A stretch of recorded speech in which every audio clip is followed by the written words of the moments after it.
여러분이 잘 아시는 말씀입니다. 바울과 실라가 빌립보에서 잡혀서 감옥에 갇혔을 때 그 어두운 밤중에도 기도와 찬양을 함으로써 국문이 열리고 그들이 구원받는, 그들이 감옥으로부터 나오는 이야기입니다. 오늘 여러분, 믿음은 무엇이라고 생각합니까? 믿음이란 무엇입니까? 십자가에서 우리 죄값을 대신 치르신 우리 예수님의 그리스도의 피로 죄의 구름, 불신의 구름을 걷어내는 것, 그것을 믿음이라고 합니다. 그리고 우리 영혼의 눈으로 언제나 우리와 함께 계시는 하나님을 보고 하나님을 느끼고 또 하나님과 대화를 나누는 것입니다. 그때부터 우리 삶에 불어닥친 폭풍과 천둥 번개나 폭설의 의미가 우리에게 새롭게 다가온다는 것이죠. 25절 말씀에 보면 한밤중에 바울과 실라가 기도하고 하나님을 찬송하며 죄수들이 듣더라. 시간이 어느새 한밤중이 되었습니다. 이것은 무엇을 뜻하는 것입니까? 바울과 실라가 가만히 있다가 한밤중에 다른 죄수들이 모두 잠자리에 들었을 때 시끄럽게 해서 그들을 깨우려고 기도하며 찬송을 부른 것입니까? 그것은 아닙니다. 한밤중이란 말은 바울과 실라가 너무나도 혹독하게 매를 맞았기 때문에 정신을 차리지 못하고 쓰러져 있다가 한밤중에 돼서야 겨우 한시 일어날 수 있었다는 것입니다. 그러니까 그만큼 바울의 실라가 심한 폭행을 당했다는 것이죠. 빌립보에서 만난 귀신 들린 점을 치며 주인에게 돈을 벌어주었던 여종 하나를 만났는데 괴롭히고 불쌍하기도 하고 불쌍하기도 하여 그 여종에게서 귀신을 쫓아내어 줬습니다. 그런데 그 여종을 소유하고 있던 주인들은 여종의 회복과 치유에는 관심이 없었고 오직 돈벌이가 중단된 것에 분개하여 바울과 실라를 고발했습니다. 한 영혼이 고침을 받는 것이 얼마나 기쁜 일입니까? 그런데 이 영혼의 치유에는 그들은 관심이 없고 내 돈벌이가 끊어졌다. 이것을 어떻게 해야 하는가? 어떻게 이럴 수가 있는가? 라고 분개했다는 것입니다. 우리는 여기서 한 가지 사실을 발견합니다. 이 세상은 한 영혼이 온전한 회복과 치유에는 전혀 관심이 없다는 것입니다. 오직 자기들의 이익이 되느냐, 이익이 되지 않느냐, 그것에만 관심을 가지고 판단한다는 것이죠. 자기들의 이익이 끊어졌기 때문에 그들은 분개하고 분노해서 바울과 실라를 고발하여 잡아가게 합니다. 그렇게 이들이 체포되고 고문을 당하여 감옥에 던져줍니다. 사람들은 바울과 실라를 이리로 끌고 가고 저리로 끌고 가 관원들에게 넘겨줍니다. 19절에 나오는 그 앞에 19절에 나오는 관원들이라는 말은 헬라어로는 힙토르라는 말을 사용하는데 이 힙토르는 방망이를 여러 개 달고 다니는 것, 사람을 때려서 팰 수 있는 방망이를 여러 개 갖고 다니는 사람들입니다. 방망이는 하나가 아니라 다발로 치거나 혹은 등에 메고 다녔습니다. 즉 사회의 질서를 유지하는 경찰과 치안의 유지를 하는 보안관 같은 그러한 사람들입니다. 조금 계급이 높은 사람은 여러 개를 찬 방망이 속에 작은 도끼까지 메고 다니는 사람들입니다.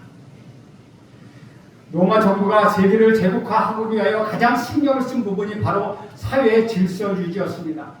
어느 것을 정복하든지 간에 반란이 일어나면 안 되니까 치안을 유지하기 위하여 굉장히 그들은 애를 썼습니다.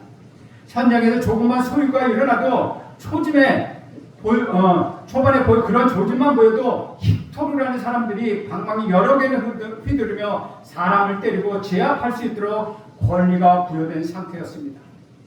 바로 그런 관원들에게 여종 주인들이 바울과 실라를 넘겼습니다. 그들을 또한 상관 앞에 데리고 갔다고 20절에 이야기합니다. 여기서 상관으로 번역된 헬라어는 스트라테스코라고 하면 빌립보, 즉 다시 말하면 로마 정부의 집정관과 같이 빌립보의 최고조의 지도자도 집정관에 해당하는 호칭입니다. 그러니까 다시 말하면 그 집정관 앞에 사람을 끌고 갔다는 것입니다. 그 집정관은 대개 2명 정도로 이루어져 있습니다. 이 집정관들은 유대에 관한 인종적 편견이 있는 걸 굉장히 당연한 것으로 생각했고 또한 인종 편견을 그들은 분명히 갖고 있었습니다. 정당한 법적 질서를 거치지 않고 바울과 실라가 정말 유대인인지 그것을 국적조차도 확인하지 않고 그들은 당연히 유대인 줄 알고 옷을 찢은 후에 매로 치게 했습니다. 죄수가 옷 위에 매질을 하면 아무리 얇은 옷을 입어도 옷이 일종의 방어 역할을 해주기도 합니다. 그런데 옷을 벗긴 후에 맨살에 매질을 하면 얼마나 고통스럽습니까? 등을 맨살에 매질을 하거나 채찍질을 하게 되면 금방 살점이 터질 뿐만 아니라 살점이 떨어져 나가고 피가 철철 흐르며 뼈가 으스러질 정도가 된다는 것이죠. 그래서 집정관들의 명령에 따라서 관리인 힉토로드는 바울과 실라의 맨몸을 때렸다는 것입니다. 그것도 몇 대 때린 것이 아니라 23절에 보면 많이 때렸다고 이야기합니다. 구약성경 신명기 25장 3절에 보면은 사람들이 때릴 때 40대를 넘지 못하게 하는 규정이 있습니다. 유대인들이 가장 중요하게 여기는 것은 모세오경 5번째 책인 신명기에 40대까지만 때리라고 되어 있는데 사람들이 감정이 일어나고 악에 바치게 되면 자기도 모르게 제한 없이 때리게 된다는 것이죠. 그리고 유대인들은 자신이 세는 것을 잘못될까봐 혹시 잘못될 수 있으니까는 39대까지만 때리라고 합니다. 혹시 40대가 넘어가면 자기가 율법을 범한 것이 되기 때문입니다. 그런데 여기는 유대가 아닙니다. 이곳 빌립보는 로마의 치칼시이고 마게 동야에 위치하고 있습니다. 그러니까 많이 때렸다는 것은 바울과 실라를 40대에 넘는 엄청난 매질을 당했다는 것입니다. 그냥 무자비하게 무제한적으로 그를 때렸다는 것이죠.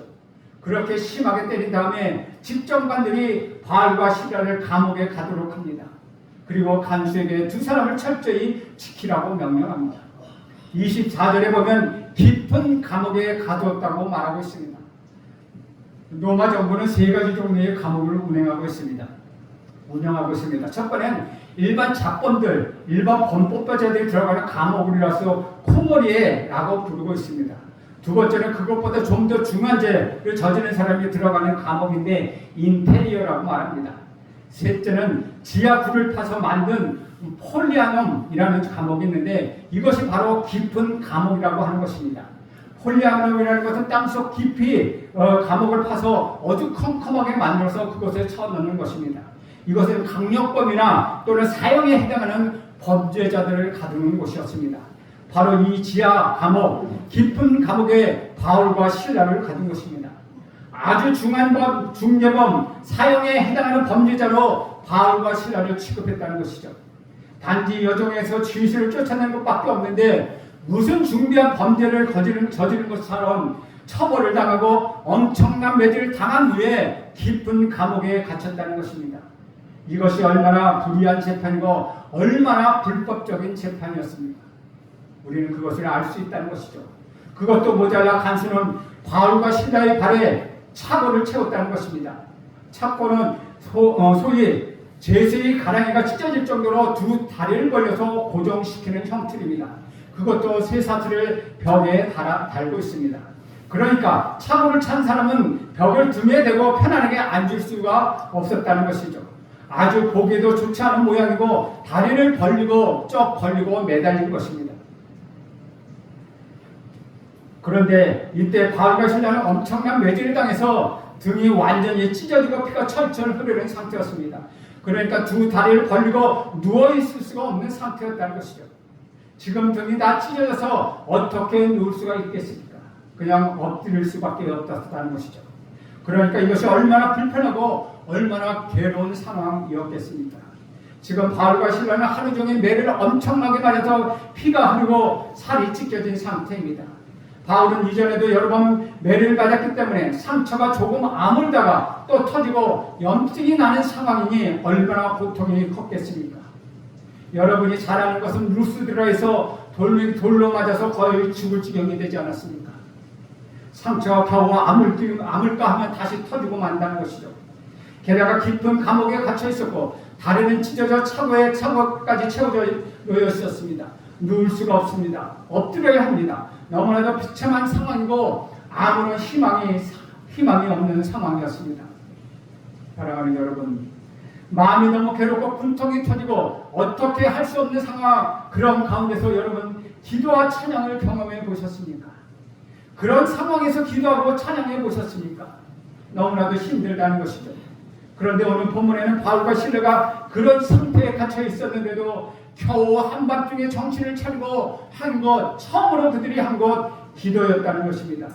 이런 상황에서 당연히 기도는 나올 수 있을 것입니다. 그런데 또한 하나님을 찬송했다는 것입니다. 어떻게 이럴 수가 있다는 것입니까? 어떻게 기도한 것뿐만 아니라 찬송까지 할 수 있었다는 것입니까?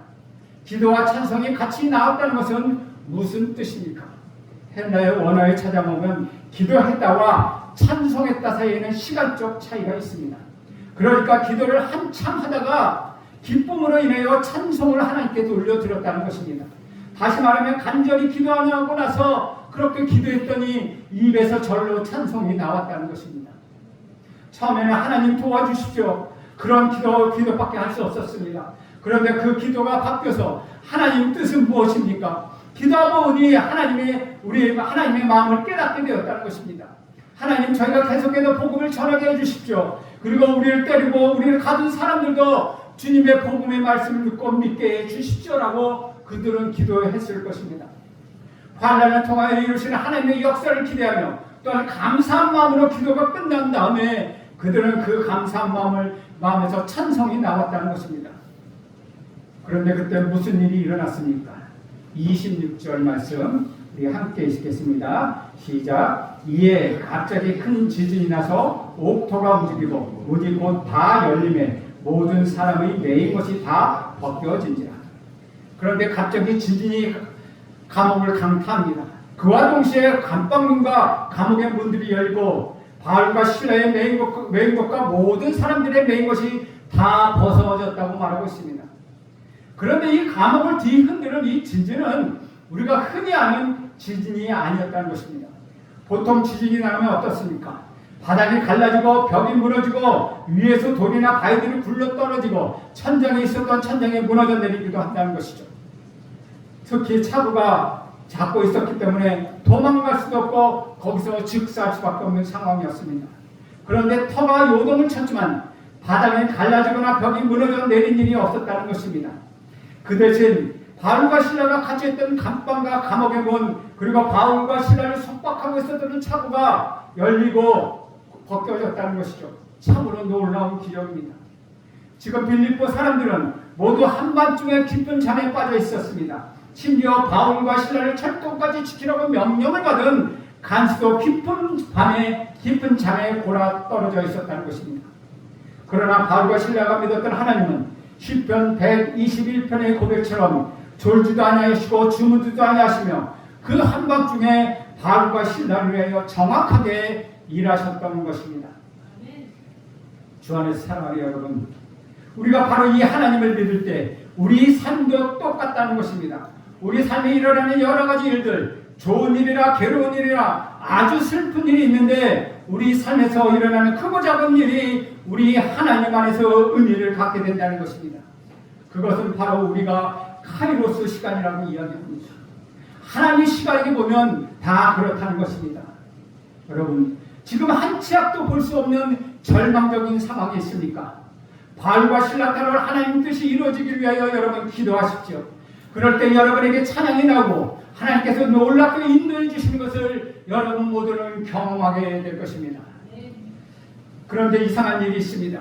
갑자기 지진이 일어나 옥토가 움직이면서 모든 옥문이 열고 메인 곳이 다 벗겨졌지만 바울과 실라와 죄수들이 도망가지 않았다는 것입니다. 27절 28절을 봅니다. 간수가 자다가 깨어 옥문들이 열린 것을 보고 죄수들이 도망한 줄 생각하고 칼을 빼어 자결을 하거든 바울이 크게 소리질러 이르되 내 몸을 상하지 말라 우리가 다 여기 있노라 하니 이 말이 무엇입니까? 바울과 실라가 기도한 것이 단순히 자기들을 풀려나기 위하여 기도했다는 것은 아닙니다. 만약 그것을 위하여 기도했다면 터가 움직이고 옥문이 열리고 사슬이 풀렸을 때 바로 그는 뛰쳐나갔을 것입니다. 그런데 그렇게 하지 않았습니다. 물론 바울과 실라가 그렇게 하지 않았다고까지는 이해가 됩니다. 그런데 함께 갇혀있었던 죄수들도 다 같이 도망쳐 나가야 하는데 죄수들도 전율이 일어나는 가운데 다 같이 그냥 거기에 있었다는 것입니다. 지금 바울과 실라 때문에 이 일이 일어났다는 것 모든 제수들이 다 느끼고 있었습니다. 왜냐하면 그 상황에서 기도하고 찬송하는 것을 보고 들었기 때문이라는 것입니다. 그런 상황에서 자기들은 무엇을 해야 했겠습니까? 욕하고 저주를 했을 것입니다. 아주 입을 다물 수 없을 정도로 상스러운 욕과 저주를 퍼붓는 것이 그들에게 당연한 것이었습니다. 그런데 그런 상황에서 바울과 실라는 기도했습니다. 축복까지 해가면서 하나님을 찬양했습니다. 그때 지진이 일어났습니다. 그러니까 바로 이 사람들 덕분이라는 것 제수들이 다 알고 있었다는 것이죠. 그때 잠들의 우물이 열린 것을 발견한 간수는 당연히 제수들이 다 도망올 것이라고 생각했습니다. 그러나 징계가 두려워서 차라리 자결하려 시도하고 온 것이었습니다. 그때 바울이 그를 저지합니다. 지금 바울의 관심은 오직 하나입니다. 자기가 잘 되는 것이 아니라 지금 엄청난 고문을 당하고 옥에 갇혀있지만 여기에도 하나님의 뜻이 있다고 그는 생각했습니다. 그리고 이 고난과 고통을 통하여 하나님의 뜻이 이루어지기를 원한다는 바로 그것이 바울의 목표였다는 것이죠. 오직 그것이 바울의 관심이었다는 것입니다. 지금의 고난과 어려움이 하나님의 목적을 이루는 과정이라는 것을 그는 확신했고, 그래서 지금까지 자기에게 주어진 역할을 그는 충실하게 감당하고 있다는 것입니다. 사랑하는 여러분, 우리 모두는 형통하기를 원합니다. 예수를 믿으면 형통한다고 말을 합니다. 그런데 하나님께서 계획하신 역사가 이루어지고 있다는 확신이 바로 형통이라고 말합니다. 단순히 나에게 잘 되고 내가 잘 먹고 잘 사는 것이 형통이 아니라는 것이죠. 하나님께서 계획하신 역사가 이루어지고 있다는 것을, 그런 확신을 가지고 나가는 것, 그것이 만사 형통이라는 것입니다. 나는 여러분과 여러분의 자녀와 여러분의 가정이, 여러분의 어딜 가지니 누구를 만나든지 무엇을 하든지 만타 형통하기를 축복합니다. 형통은 내가 원하는 것이 그대로 이루어지는 것이 아닙니다. 혹시 그것이 환난의 모습이나 불편하고 힘들고 모자라고 부족한 것을 찾아온다 하여도 그러한 모습을 통하여 하나님의 뜻이 이루어지고 하나님의 인도하심을 체험하는 것, 그것이 바로 만사 형통이라는 것입니다. 하나님의 그런 역사심을 인정하며 하나님의 원하시는 것을 따르는 것이 진짜 성경이 말하는 형통이라는 것을 여러분 모두 믿으시길 간절히 바랍니다. 감옥 밖에 지키고 있었던 간수가 자결하는 것을 본 바울은 우리가 감옥 안에 그대로 있으니 자살하지 말라고 큰 소리로 외칩니다. 그리고 29절 말씀입니다. 간수가 등불을 달라 하며 뛰어들어가 무서워 떨며 바울과 실라 앞에 엎드리고, 감옥 안에 들어가서 예상치 못한 바울의 목소리에 간수가 깜짝 놀랐습니다. 모두 다 도망간 줄 알았는데 그곳에서 소리가 난 것입니다. 그래서 부하들에게 등불을 달라고 하여 등불을 가지고 들어갑니다. 방금 자신이 헛것을 들었는지 아니면 진짜인지 확인하기 위해 들어가서 불을 비추어 보았습니다. 그랬더니 창고는 풀려서 의원이 앉아있는 바울과 실라를 보게 되었습니다. 이것은 정말 상상조차 할 수 없는 일입니다. 왜냐하면 지금 얼마든지 감옥을 빠져나갈 수 있는 상황인데 그들은 그대로 앉아있었기 때문입니다. 무언가 알 수 없는 바울과 실라에게 나오는 의연함과 권위의 간수는 압도당하고 말았다는 것입니다. 그래서 그는 알 수 없는 힘에 사로잡혀서 무서워 떨며 바울과 실라 앞에 엎드리고 말았습니다. 사실 이 감옥에 갇힌 죄수들은 다 수박법이고 반역자들입니다. 기회가 있으면 어떻게 하든 탈옥하려고 하는 사람들이었습니다. 간수는 그 누구보다도 그러한 사실을 잘 알고 있었습니다. 이런 간수를 할 정도면 간수장이라고 볼 수 있으며, 대부분 이런 간수장은 노마구진 출신이며 장교였습니다. 이런 사람에게 얼마든지 감옥에 벗어날 수 있는 상황에 주어졌음에도 불구하고 의연하게 거기에 앉아있는 바울과 실라의 모습에 권위에 압도당한 것입니다. 그래서 30절 같이 말합니다. 그들을 데리고 나가 이르되 선생이여 내가 어떻게 하여야 구원을 받으리까 하거든. 나중에 보면 간수들은 한밤중에 바울과 실라를 자기 집으로 데려갔다고 이야기합니다. 그런데 여기서 간수는 바울과 실라를 선생들이라고 말합니다. 그거보다도 헬라어 원문에는 큐리오스라는 말은 바로 우리 주님을 가르치는 말입니다. 우리가 우리 예수님을 주님이라고 말할 때 헬라어는 큐리오스입니다. 그럴 때 사용하는 단어가 큐리오스라는 것이죠. 인간이 인간에게 붙일 때는 붙이기 위한 가장 높은 호칭으로서 황제를 부를 때도 이 큐리우스라고 부르고 있습니다. 그런데 그는 질문합니다. 내가 어떻게 하여야 구원을 받아야 합니까? 그가 가장 먼저 한 말은 선생들이여 내가 어떻게 하여 구원을 받아야 합니까? 여러분 이게 무슨 말입니까? 그가 가장 먼저 한 말이 내가 어떻게 하여야 구원을 받은 말입니까? 쉽게 말하면 우리들 생각으로는 이렇게 이야기해야 하지 않겠습니까? 선생님 제가 죄송합니다. 해피지도 않고 선생님들을 때리게 하고 선생님들 잡아서 이 깊은 감옥에 감추어 나왔습니다. 선생님 죄송합니다. 한 번만 용서해 주십시오. 이것이 해야 할 말이 아니겠습니까? 그런데 그는 그런 말이 아니라 내가 어떻게 하여야 구원을 얻으리까? 라고 말을 합니다. 구원에 관한 질문이라는 것이죠. 더 정확하게 이것을 번역하면 내가 무엇을 행해야만 구원을 받을 수 있겠습니까? 라는 질문입니다. 다시 말하면 바울 간수의 마음속에는 평소에 구원에 관한 질문이 있었다는 것입니다. 이 근본적인 질문에 바울과 실라가 우리 구주 예수 그리스도로 복음으로 답을 해줍니다. 31절과 32절에 보면 이른데 주 예수를 믿으라 그리하면 너와 내 집이 구원을 받으리라 하고 그 주의 말씀은 그 사람과 그 집에 있는 모든 사람에게 전하더라. 아주 단순한 대답인 것 같지만 복음의 모든 것이 여기에 담겨져 있습니다. 바울은 간수에게 그냥 예수님을 믿으라고 말하지 않고 주 예수 그리스도를 믿으라고 말합니다. 주 예수를 믿으라고 대답합니다. 방금 전에 주님이시여라고 말한 이 사람에게 우리가 큐리우스가 아니라 우리가 믿으라고 말하는 이 예수님이 큐리우스다. 큐리우스는 예수님이시다 라고 말하는 것입니다. 그 주님, 유일하신 주님은 우리 예수님밖에 없다는 것입니다. 결국 이 간수는 내가 어떻게 하여 구원을 받을 수 있습니까? 라고 자기 구원에 관심을 가지고 물었습니다. 그런데 바울은 놀랍게도 주 예수를 믿으라 그리하면 너와 내 집의 구원을 얻으리라고 대답합니다. 내 집이란 함께 사는 사람들, 즉 가족들을 이야기합니다. 집안에 속한 사람들을 말합니다. 예수를 믿으면 간수 당신의 한 사람뿐만 아니라 당신의 가족을 포함하여 당신 주변에 있는 모든 사람들도 구원을 받을 수 있습니다. 라고 바울은 지금 말하고 있는 것입니다. 헬라어로 보면 주어가 너와 내 집인데 문법적으로는 2인칭 복수형으로 되어 있습니다. 당신과 당신의 가족들이라는 것입니다. 그러면 구원을 얻으려는 동사도 당신들이 다 구원을 받을 것이다 라고 복수형으로 되어 있습니다. 헬라어 원문에서 헬라어 언어에는 단수형으로 되어 있는데 무슨 말입니까?